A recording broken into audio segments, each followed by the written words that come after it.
Hello. Welcome to Shelf Life from the Virginia Festival of the Book. I'm Jane Kudlow, Director of the Virginia Center for the Book, a program of Virginia Humanities. Thanks for joining us. A couple of notes before I hand the program over to our speakers. Please feel free to share your questions using the Q&A tab on Zoom. This event has optional closed captioning, which you can turn on and customize at any time with the closed captions tab at the bottom of your window. If you haven't already read today's book, we hope you will. For details about how to buy it from a local bookseller or check out a copy from your library, visit vabook.org, where you can also explore the schedule of upcoming programs and watch past events. While you're there, please consider making a donation to support the festival's ongoing work through vabook.org/give. Thank you to Ting for supporting our virtual programming. Now, I'm pleased to introduce today's speakers. David Toscano, author of Fighting Political Gridlock, is a veteran of 25 years of public service. He served as city councilor and as mayor of Charlottesville, Virginia, and was then elected to the seat in the Virginia House of Delegates, once held by Thomas Jefferson. You can learn more at davidtoscano.com. Christopher Peace represented Virginia's 97th district in the House of Delegates from 2006 to 2020. He is an attorney with a general practice in the Metro Richmond region, and he serves as co-chair of the Virginia Consumer Healthcare Alliance. David and Chris, thank you both for joining us for Shelf Life. Over to you, Chris. Thank you so much, Jane, and thank you to the Festival of the Book and the Virginia Foundation for Humanities for all of its wonderful work supporting arts and culture and the humanities in the Commonwealth. David, it's a true honor to reconnect with you after our years of mutual service to the Commonwealth. For 14 years, and boy, did that go by fast. We sat across from one another, and in our own unique ways, we worked to make Virginia a better place to live, a better place to work, and raise a family. I'm sure you would agree that it was an honor of a lifetime. If anyone was watching you like I did for those many years, and we sat on some committees together as well, including courts of justice, I think it would be said that you were a skilled orator, a deft legislator, but more importantly, at least from my perspective, always a gentleman, civil, but not just polite, willing to bring the fight, if you will, when necessary. And you always carried yourself with a particular humility, which I think is incredibly important when you're in public service, and particularly in a legislative body with a lot of type A personalities, I'll say. You certainly advocated for the protections for the minority. You were a dynamic listener. And those who have read your book, like I have, will understand that these are some of the recommendations and traits that you try to impart as solutions to what you call the fight of our lives. So David, I just want to begin by thanking you for your public service and all the work that you have done, and with this book continue to do to make the Commonwealth a better place. Well, thanks so much, Chris. It's great to see you. We came in at the same time in 2006, and now, with COVID and all, we don't see very much of people these days. So it's great to be with you. It's great to exchange some ideas today. And I want to thank the Virginia Festival of the Book, a Charlottesville homegrown enterprise that has had to experience some challenges with COVID. But this shelf life activity that the festival has going has really been terrific and given opportunities for people to learn more about books and hopefully engage more in the conversation that we need to be having as a country. So thanks very much for having me on. Well, David, I really liked the introduction that you had where Jane noted that you held the seat formerly held by Thomas Jefferson. Those are big shoes to fill. My district was the birthplace of Patrick Henry. And as historians will note, and probably some of our audience know, Jefferson and Henry really saw the world in our framing from different perspectives. And I think maybe the same could be said for us in our service, although I think we found a lot of common ground. But one thing that occurred to me, and as we were preparing for today, I don't think I ever really knew what was going on in your mind. And maybe you could probably say the same about me. Sitting as a Republican on our side of the aisle, I didn't know what was going on in your caucus. And I'm sure you could say the same about our caucus. It's important for the audience to know that when you're in leadership positions and in public service, you don't always have all of the information. How do you think that impacts public policy, David? Well, I think in our society, we're becoming increasingly siloed, and that's a cause of a number of factors, demographic factors, factors that have to do with how we get our news. And I think it makes it more difficult for people to work together to build a common framework and develop sound public policy. I have to laugh, Chris and I over the years have exchanged the Jefferson and the Patrick Henry stories, and it wasn't just that they disagreed, they didn't like each other at all. That's right. And Chris hails from a district that is very strongly Republican, and Charlottesville, of course, is the blue dot in central Virginia. So, but we do like each other, and we have liked each other over the years, and our disagreements have been over policy, not quite in the same way as Jefferson and Henry. But putting that aside, the thesis of the book is that people need to pay attention to states.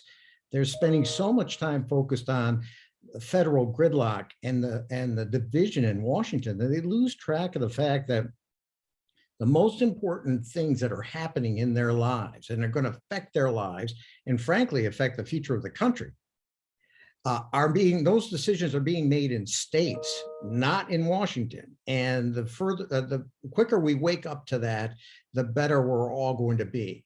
Now, how states operate and how legislators operate is the key challenge with this. And as Chris pointed out, a lot of it has to do with how people get their information and whether they're really willing to listen to each other in the presentation of that information so they can assess what makes sense and what doesn't. And I think that, I hope Chris would agree with me, but during my time in the General Assembly, I felt that the disease of Washington, D.C. gridlock was seeping slowly across the Potomac and trying to filter into Richmond and destroy what a lot of people think has been a wonderful experiment in democracy known as the Virginia General Assembly. And I think we have to guard against that in Richmond. I think we have to guard against it in every state capital across this country. I agree, David. And maybe unlike Henry and Jefferson, I don't think we ever called each other names. So that was a good thing. I appreciated the opportunity to get a glimpse of what was going on in your mind as I read your book. And I really have to just commend your book to all of our audience and beyond. It is a wonderful manual and really a tool, I think, to help not only public policymakers understand better how effective they can be in the state legislature to change people's situations and lives, but how those who are not in elected office or in policymaking can have an effect on those who do. So I just commend it to everyone. But before we get into sort of how to preserve the social compact and promote the general welfare, which kind of are themes of your book, you talk about the fight of our lives. It begins with the laboratories of democracy in states. Can you tell the audience a little bit about how your book came to be, just sort of the backstory, and then we'll talk about sort of these broad brush subjects that you touch on in your book? Well, I've beyond the 14 years in the General Assembly, I also served 12 years in local government. And between those two experiences, that's 26 years. And toward the end of my term in the General Assembly, I thought, well, I have some experience. Maybe I can share it and illuminate some of the issues that are before us. I had fortunately been keeping notebooks of every session since I entered the General Assembly, so I had good notes. And eventually, I sort of wove this into a tapestry of words that was 1,500 pages long, which my publisher said, you're not going to do that. So I sort of broke it into two parts. And this is the first part. It has to do with states across the country. It has some Virginia vignettes, but really isn't about Virginia. It's about the states across the country. And it takes people through the issues that are relevant to the future of the country, from voting rights, which is a uniquely state opportunity. Hopefully, we'll get into that discussion in a few minutes. Redistricting, education, criminal justice, the whole issue involving local versus state control, climate change, things that are happening all around us in states. And the second book, which will be out sometime in the spring, is all about Virginia and the 14 years of experience in Virginia, and how what was really a ruby red state became one that was pretty reliably Democratic. And there are lots of stories behind how that came to be, but that's for another time. We can talk about this book now. Well, I tell you, with the transfer of power to the new governor in Virginia and the events of last weekend, and more recently, the executive orders issued by the new governor, having read your book, I said, I want volume 2. I want to know what David is thinking now about these things, and we can touch on that in just a minute. But you mentioned that politics is growing increasingly nationalized, and that creep is coming down from Washington to Richmond, and we need to guard against that. We're seeing less compromise and greater division. And I think that's actually something everyone agrees on. Where we don't find common ground is how to solve it, or maybe even people willing to make changes to address it. Your book presents a lot of facts. There's a lot of data. You did a lot of research, things from other states, which I didn't know. And I thought it was incredibly illuminating how the state where you're born can really shape your outcome, whether it's access to education or healthcare. These things we know intuitively, but you provide real data and facts to support those arguments. When you read the book, many people could grow concerned about the future health of our republic. But really, your tone was hopeful and optimistic. I think reflects who you are, David. Even though you were providing these anecdotes of complex and divisive issues. Just one more sort of personal question before we get into some of the nuts and bolts. I almost describe you as the happy warrior. In your book, you have a quote from John Grisham, who was a state legislator, and he said that he became cynical in service. How did you not get likewise affected by that? That's a really great question. I guess that ever since I was younger, my view was that, I wanted to be involved in trying to change the world, and I never lost the idealism. At base, America is an idealistic country. I mean, you really think about things that we celebrate. If you go to things like a Veterans Day celebration, and you listen to how people discussed how America got into World War I. It was all about making the world safe for democracy. And we have had this idealistic streak within us, and I hope we don't lose it. We've had this sense that Americans can do anything if they put their minds to it. The risk is that we're losing some of that. And the book starts with the chapter, Fights of Our Lives. It was written during the Trump administration. And, we differ in our party perspective, but Trump was a real danger to the republic. And there's some vestiges of that still exist. I talk about some of the things that are happening in states right now, which have the possibility of creating huge problems in the next presidential election. We were lucky last time because the political guardrails held, and state legislators generally didn't decide that they were going to circumvent the rules and appoint electors that were not really elected in their states to go to Washington in the Electoral College to choose the next president. So we've got some really serious problems. There's a study just out today that said that 36% of Americans agree that the traditional American way of life is disappearing so fast that we may need to use force to save it. That's 1/3 of the population. Of course, the good news is that 73% still believe America is a force for good in the world. So we've got this dichotomy, and the risk is that it goes one way or the other, and we lose our democracy in the process. That fight's got to occur at the state legislatures as well as in DC. And David, you touched on your local government experience. We had a participant ask a question, kind of touches on this macro level conversation we've started. And it's from a mutual friend that we have. And he asked, how do we reverse and cure the problem of local governments, even school boards, now seeing their elections and policymaking becoming more nationalized and actions becoming more partisan in an us versus them sense, since many local governments, individuals are elected without partisan affiliation? Well, that's the first thing. Don't pass a law in Virginia that allows those people to put their D or R on the ballot. There are states right now, primarily Republican states, I have to say, that are trying to get people to identify their party affiliation when they run for the school board. That'll be a disaster, because that'll further politicize something that is already overly political.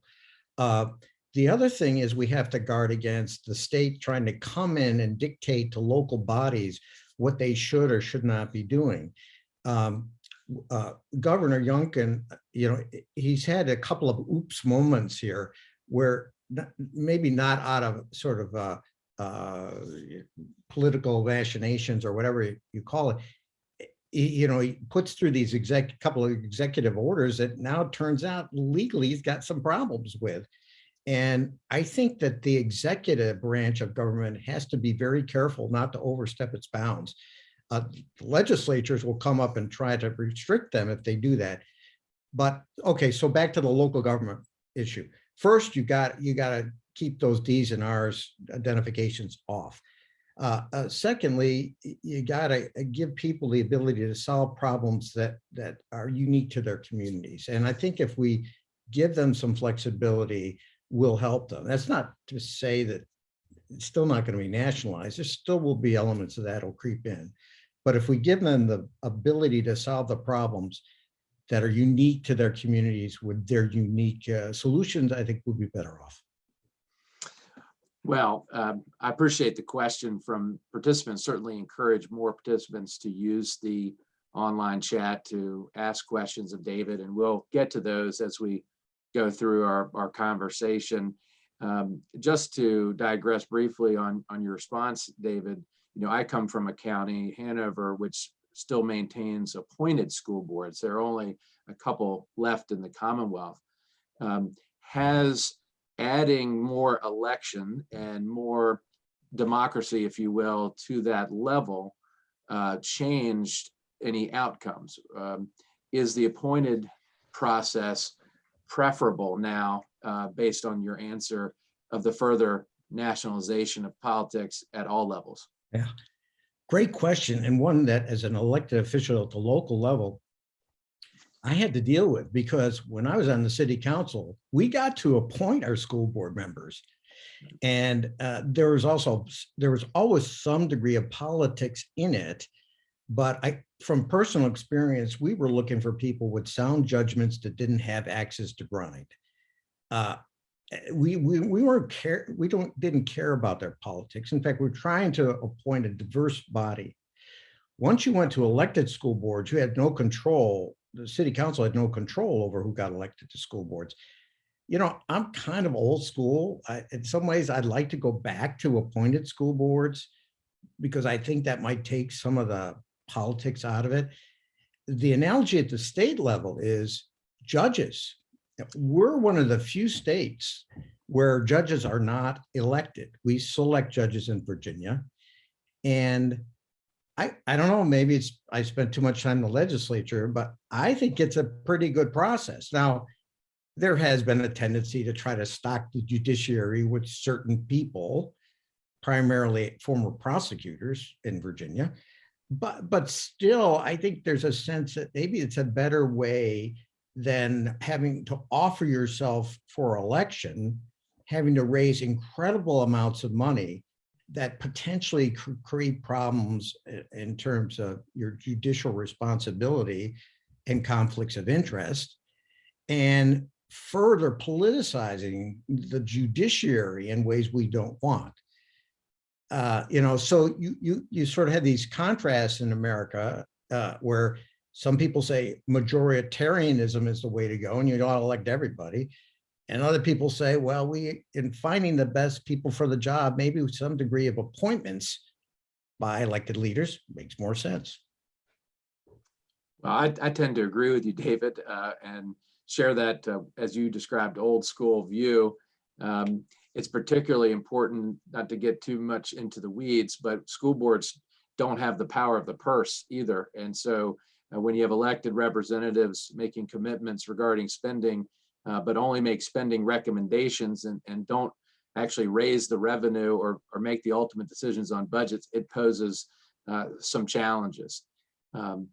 You reference executive orders and Governor Youngkin. Unquestionably, the use of executive orders has increased over, I would say, the past 2 decades at the federal level in response to growing polarization and gridlock in Congress.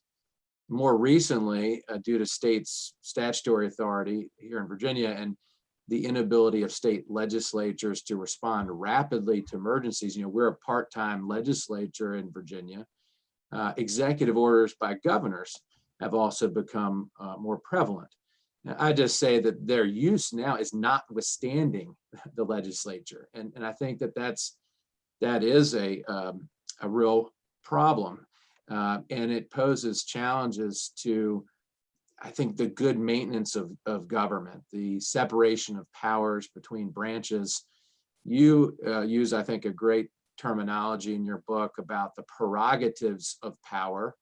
And so I'd ask you, and I'm going to follow up with a participant question on the same point, are the prerogatives of power, and you can separate federal and state, are they out of balance? And what is the impact and sort of state of federalism right now? Well, the book starts, the first chapter of the book is about the pandemic, because it was written as the pandemic was unfolding. And for those of you who don't remember in Virginia, the pandemic hit just as the assembly was wrapping up its session.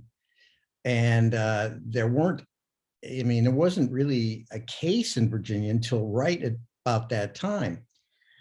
And throughout the country, if you want to understand that's how states matter, the pandemic proves it to you, because with the exception of Operation Warp Speed at the federal level, where Trump, to his credit, put together a group of people who ended up producing vaccines faster than they ever would have thought we could do. Most of the fight on the pandemic has occurred at the state level. It's occurred with state emergency orders being issued by governors. It's occurred at the health departments. It's occurred with mandates one way or the other. And governors have tremendous power in this situation. And it creates a very interesting dynamic, because this was largely a governor's show in terms of the pandemic. If people are interested in reading about this and they go to my website, davidtoscano.com, they can see a recent post about how the legislatures are now saying, hold on here, emergency orders, okay, but we want to be part of this game. We make the laws, and the emergency orders in the pandemic allowed governors to suspend the laws or change regulations. And Louise Lucas said the other day, Senator Louise Lucas said the other day, Governor, we make the laws, wake up. But it could have just as easily been sent by a Republican legislator in response to Governor Northam, or other parties in response to their governors in other states. It's not uniquely Democratic or Republican.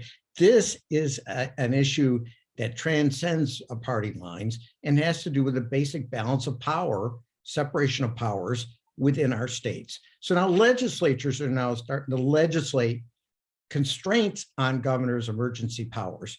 I hope that Virginia General Assembly and Governor Youngkin will convene a group of people, smart lawyers on both sides of the aisle, to say, look, we got to tweak this to make sure it makes sense. And so the legislature can be involved in future emergencies, because there are likely to be more of them like this. I think you're exactly right. And, there's a certain balance that has to be struck there between the powers, but also with the understanding that you have to, based on emergency, have certain nimbleness in the law in order to act with the police power that's inherent with the state to protect one's health, safety, welfare, et cetera, as a governor. At the same time, not have the governor enjoy plenary power, basically, which is what we have today. But I don't think it has been tested like it has certainly in the last 2 years. And it harkens back probably to some colonial angst about royal governors, in fact. And I'm sure those are points where Jefferson and Henry would have agreed. Yeah, I think that's very true. But think about this. I don't think there's an example in the United States where the governors have actually consulted legislatures during these emergency orders. I think if that had happened early on in the process, maybe things like mandates might not have been as politicized. It's hard to say, but the legislature loves its prerogatives, and it doesn't like the executive tramping over them, whether you're a Democratic legislator with a Republican governor or a Republican legislature with a Democratic governor. Well, the state legislature certainly enjoys its prerogatives with respect to its political subdivisions as well, David. And you touch on localities and its impact throughout your book as well. Virginia and other states have a Dillon rule that can be compared to a home rule structure. But this is another example where separation of powers between branches, political subdivisions, are checked and tested regularly. And I recall when we were serving, localities blame the state, but then the state blame the federal government. The feds blame each other when things aren't going well. Can you touch on the Dillon rule? Is it working? Is it the best system for Virginia compared to all the rest? Yeah, well, it's interesting. The localities blame the state, everybody blames each other, and nobody understands the rules anyway. I mean, how many times an elected official, I've experienced it myself, where people come to the body, the city council, the board of supervisors says, will you do this? And our response is, we can't do it. The state won't let us, right? That's a really easy response for a local politician, because then they don't have to do it. They just blame the state. To some extent, that is true, but the flip side, of course, is that there's some value in having uniformity across the state. That's the argument for a Dillon rule, that you don't want to have 15 different jurisdictions with 15 different minimum wage ordinances, or you want to have you want to have consistency in how we enforce our stormwater management. There are arguments for consistency. At the same time, there are some problems that are so unique that they lend themselves to a local decision. And I think mask mandates is one of them. I mean, if you are a school division in Charlottesville and you think mask mandates are best for your community, why shouldn't you be able to make that decision? If you're in Rockingham County, you conclude that you shouldn't, well, maybe you should be able to make that decision too. There should be some flexibility.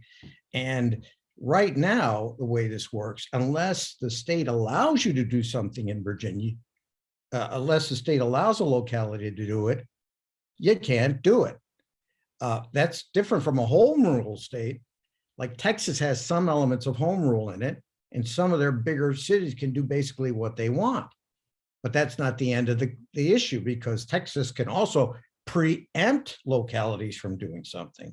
And that's what's happening in Texas now, where the governor is trying and the legislature is trying to prevent certain localities from enacting mask mandates, even though those localities may think it's in their interest. So it all gets very complicated. I think it would be a better system if we basically gave localities a greater options to control their own destiny. And then if the state felt like they had to get involved, enact some preemption that says, well, you can't do that. It's not good for the state as a whole. Uniformity is important, as you described.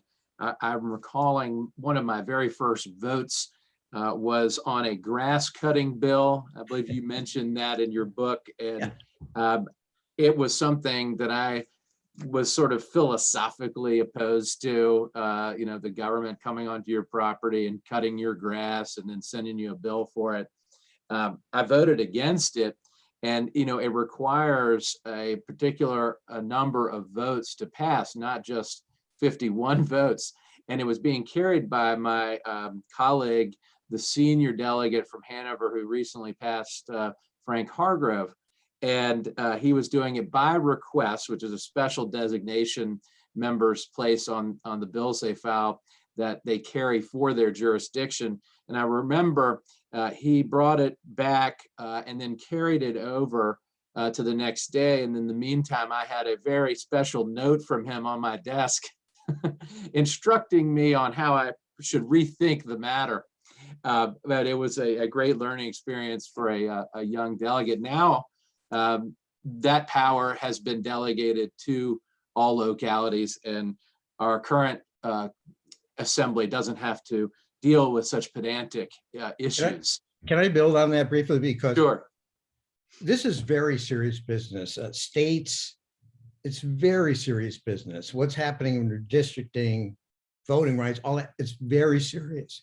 But one of the other things that's fun about states is that you have these weird things that happen in different states. And people don't understand that one person can come down to the General Assembly and testify on a bill and basically defeat the bill because nobody else knows anything about the bill and it's not that important.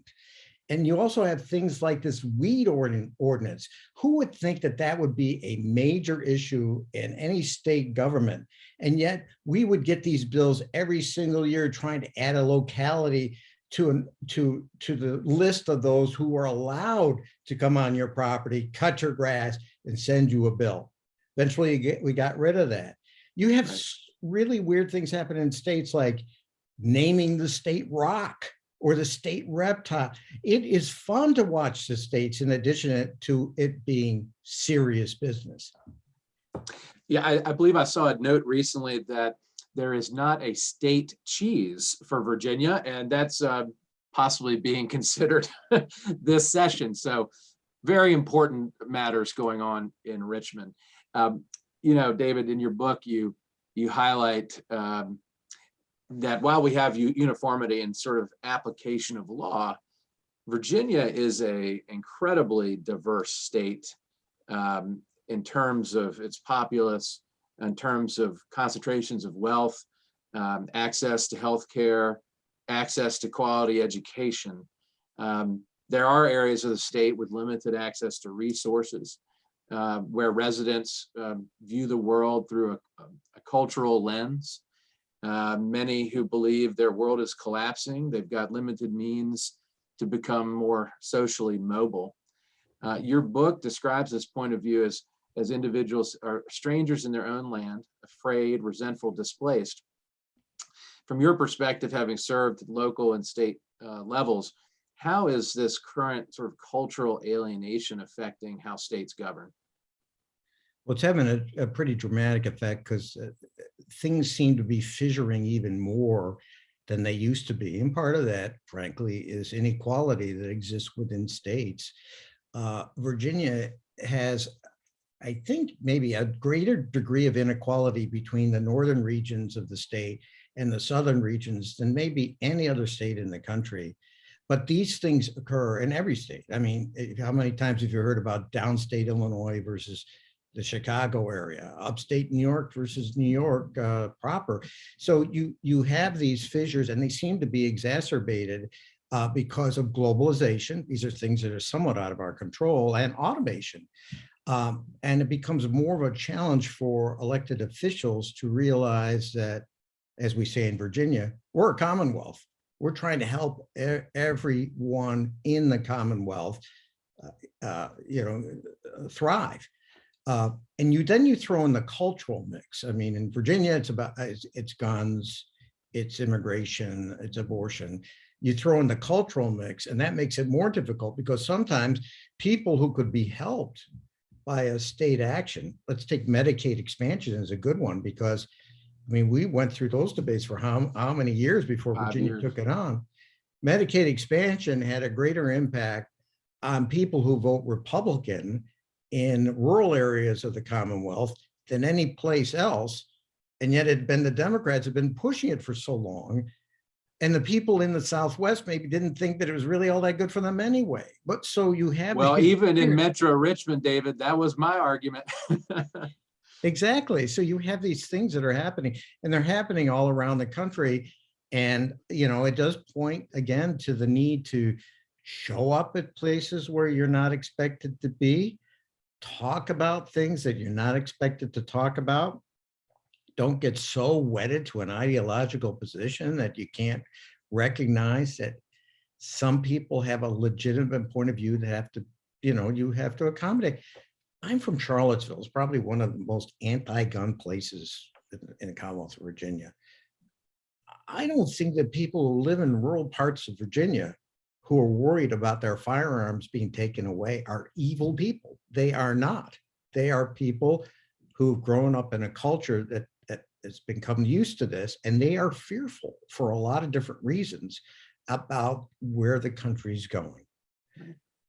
Those folks have to be engaged, just like they have to engage us because we're worried about the next school shooting. Right.